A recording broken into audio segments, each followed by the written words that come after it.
Hello guys, आज मैं आपके लिए लेकर आया हूँ एक ऐसी मूवी जिसमें एक आदमी एक शादीशुदा कपल के घर के अंदर घुस जाता है और उसके बिस्तर के नीचे छुप जाता है। इसके बाद वो शादीशुदा कपल बेड के ऊपर कुछ करते हैं और ये आदमी नीचे से उन लोगों को देखता है। अब कौन है वो आदमी और उसका क्या मकसद है, वो आज की इस वीडियो में आपको जानने को मिलेगा। तो कहानी की शुरुआत में हम मित्सु नाम के एक लड़के को देखते हैं जो कि बाकी बच्चों से काफी अलग था। मित्सु हमेशा से ही गुमसुम रहना पसंद करता था और वो बाकी बच्चों से ज्यादा घुल मिल नहीं सकता था और इसी वजह से उसका कोई दोस्त भी नहीं था। मित्सु अपने लाइफ में इस तरीके से गुमनाम हो चुका था कि उसके होने या ना होने से किसी को भी फर्क नहीं पड़ता था। यहाँ तक कि एक बार मित्सु के क्लास के सभी स्टूडेंट की एक ग्रुप फोटो लिया गया था जहाँ पर मित्सु मौजूद नहीं था, लेकिन किसी ने भी ये नोटिस नहीं किया कि मित्सु उस फोटो में नहीं है, ना कि टीचर ने और ना ही स्टूडेंट ने। खैर, कुछ दिनों बाद हम देखते हैं कि मित्सु जब कॉलेज में था तब एक लड़की उसे उसके नाम से बुलाती है और उस लड़की का नाम था चीरू। दरअसल चीरू एक हंसी खुशी रहने वाली लड़की थी और वो अकेली ही एक लड़की थी जो मित्सु से बात करती थी। यहाँ पर चीरू के वजह से ही मित्सु को ये एहसास होता है कि वो भी इस दुनिया में रहता है और इसीलिए वो पहली बार चीरू को देखकर उसे पसंद करने लगा था। खैर, इसके बाद हम उन दोनों को एक कैफे में देखते हैं जहाँ पर वो दोनों एक साथ बैठकर कॉफी पीते हैं और अपने अपने हैबिट्स के बारे में बातें करते हैं। इसी बीच मित्सु चीरू से कहता है कि उसे ट्रॉपिकल फिश कलेक्ट करना पसंद है, जिसको सुनकर चीरू भी कहती है कि उसे भी ट्रॉपिकल फिश कलेक्ट करना काफी पसंद है। अब ये बात सुनकर मित्सु कहता है कि अगर तुम चाहो तो मैं तुम्हारे लिए एक एक्वेरियम का इंतजाम कर सकता हूँ, जिसको सुनकर चीरू काफी खुश हो जाती है और अगले ही दिन मित्सु एक एक्वेरियम लेकर चीरू के घर पर पहुंच जाता है। लेकिन जब वो उसके घर में घुसने की कोशिश करता है तब वो देखता है कि उसका घर बंद था। इसके बाद सीन यहाँ पर ब्लैकआउट हो जाता है और अगले ही सीन में हमें 11 साल बाद की कहानी दिखाया जाता है, जहाँ पर हमें पता चलता है कि 11 साल बीत चुके हैं और अभी तक चीरू और मित्सु एक बार भी नहीं मिले हैं। दरअसल हुआ ये था कि मित्सु चीरू के आसपास रहने में काफी पसंद करता था और इसीलिए वो चीरू के साथ ही ज्यादा टाइम स्पेंड करता था। लेकिन जब चीरू के बॉयफ्रेंड को ये सब कुछ के बारे में पता चलता है तब वो चीरू के ऊपर काफी नाराज होता है और उसे बहुत ही बुरी तरीके से मारता है। इसी बीच एक दिन मित्सु जब चीरू से मिलने के लिए आता है तब उसकी बॉयफ्रेंड मित्सु को भी बहुत ही बुरी तरीके से मारता है और इसके बाद से ही मित्सु और चीरू का मिलना बंद हो गया है। इसके बाद कहानी प्रेजेंट में आता है और मित्सु पिछले 11 सालों से चीरू को ढूंढने की काफी कोशिश कर रहा था और उसे फाइनली अब चीरू का एड्रेस मिल गया था। अब वहाँ पर जाकर मित्सु चीरू को देखता है जो कि अभी काफी ज्यादा कमजोर हो गई थी। चीरू पहले काफी हंसी खुशी रहती थी, लेकिन अभी वो एक बेजान आत्मा की तरह बन गई थी, जिसको देखकर मित्सु को लगता है कि चीरू के लाइफ में जरूर कुछ चल रहा है। इसी बीच चीरू जब मित्सु के सामने से होकर निकलती है तब वो मित्सु को देखती है, लेकिन वो पहचान नहीं पाती। अब चीरू को इस हालत में देखकर मित्सु काफी परेशान हो जाता है। इसके बाद अगले ही सीन में हम देखते हैं कि मित्सु चीरू के घर के सामने ही एक फिश शॉप खोलता है और उस शॉप के ऊपर के रूम में वो रहने लगता है ताकि वो चीरू को देख सके।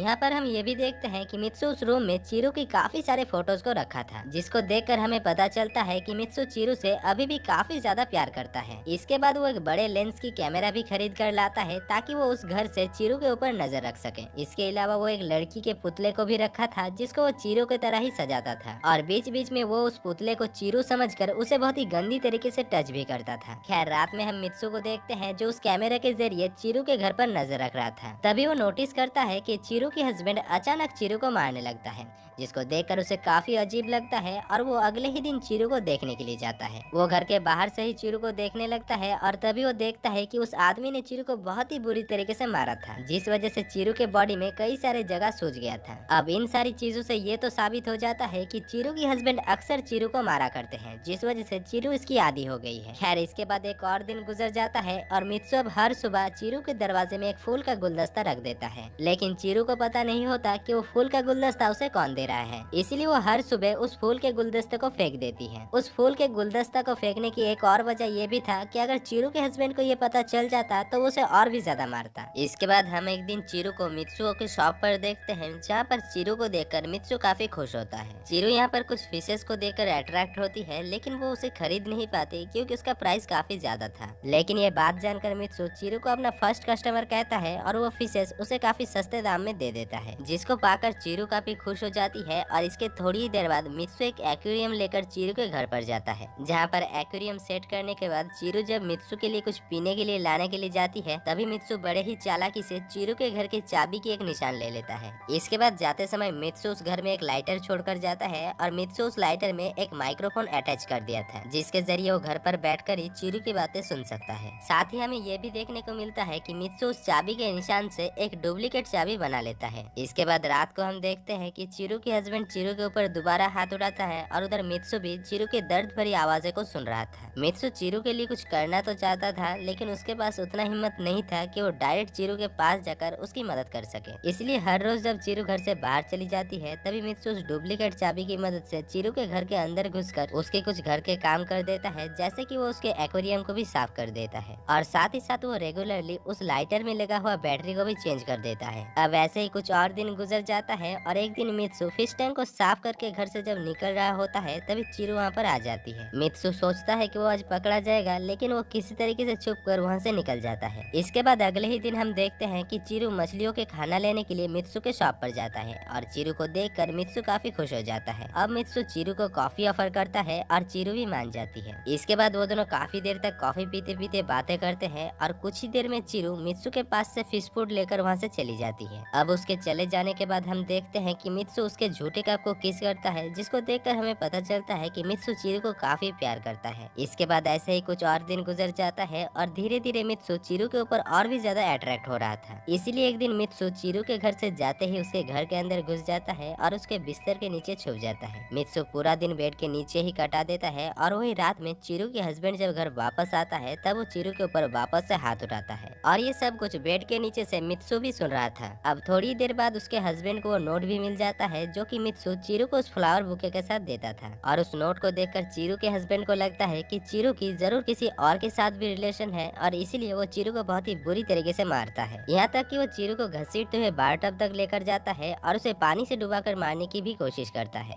इसके बाद अगले सीन में हम देखते हैं जब चीरू की हस्बैंड सो जाता है तब मौके का फायदा उठाकर मित्सु बेड के नीचे से निकलता है और चीरू के पास जाता है, लेकिन बाथरूम पहुंचकर वो देखता है कि चीरू वहाँ पर बेहोश पड़ा हुआ है और इसीलिए वो चीरू को एक ब्लैंकेट से ढक देता है और वहाँ से चला जाता है। अब अगली ही सुबह चीरू जब होश में आती है तब वो देखती है कि उसके ऊपर ब्लैंकेट चढ़ा हुआ है, जिसको देखकर उसे ऐसा लगता है कि जरूर उसके घर में कोई है जो उसकी मदद कर रहा है। वो ये भी सोचती है कि वो शायद वही है जो उसे रोज फ्लावर भेजती है। इसके बाद वो अपने रूम में जाती है और रोते हुए कहती है कि जिसने भी मेरी जान बचाई है प्लीज मुझे बचा लो। उधर ये सारी बातें मित्सु भी सुन लेता है क्योंकि चीरू के घर पे अभी भी वो लाइटर मौजूद था। इसके बाद अगले ही दिन हम देखते हैं कि चीरू की मम चीरू को कॉल करती है और कहती है कि उसकी डैड की तबीयत काफी खराब है और वो कभी भी मर सकते हैं और उसकी डैड मरने से पहले उसे आखिरी बार देखना चाहता है और इसीलिए चीरू की मम उसे आने के लिए कहती है। लेकिन चीरू जब अपने हस्बैंड से इसके बारे में बात करती है तभी उसके हस्बैंड उसे जाने से मना कर देता है और कहता है कि उसके होने या ना होने से उसके डैड के मरने के ऊपर कोई भी फर्क नहीं पड़ेगा। अब ये सब कुछ सुनकर चीरू को भी काफी गुस्सा आ जाती है और वो उठकर अपने हस्बैंड को थप्पड़ मार देती है, जिस वजह से उसका हस्बैंड और भी ज्यादा भड़क जाता है और उसे बहुत ही बुरी तरीके से मारता है। इधर दूसरी तरफ हम मित्सु को भी देखते हैं जो कि उसी घर में एक टीजर गन लेकर छुपा हुआ था, लेकिन उसके पास उतना हिम्मत नहीं था कि वो वहाँ से निकलकर चीरू को बचाए, जिस वजह से वो वहीं पर ही छुपकर चीरू को पीटते हुए देख रहा था। इसके बाद अगली सुबह मित्सु चीरू के ऊपर फिर से नजर रखने लगता है और तभी वो देखता है कि चीरू घर से निकलकर कार लेकर वहाँ से कहीं चली जाती है। मित्सु उसे रोकने की काफी कोशिश भी करता है, लेकिन तब तक बहुत देर हो चुका था। दरअसल चीरू अपने हस्बैंड के टॉर्चर और इन सब से काफी परेशान हो गई थी और वो इन सब को और सह नहीं पा रही थी और इसीलिए ही चीरू घर से भागकर एक होटल में जाकर रूम ले लेती है। इसी बीच चीरू नोटिस करती है कि उसके लाइटर से काफी आवाजें आ रही थी, जिस वजह से वो अपने लाइटर को खोलती है और उसे वहाँ पर एक माइक्रोफोन मिलता है,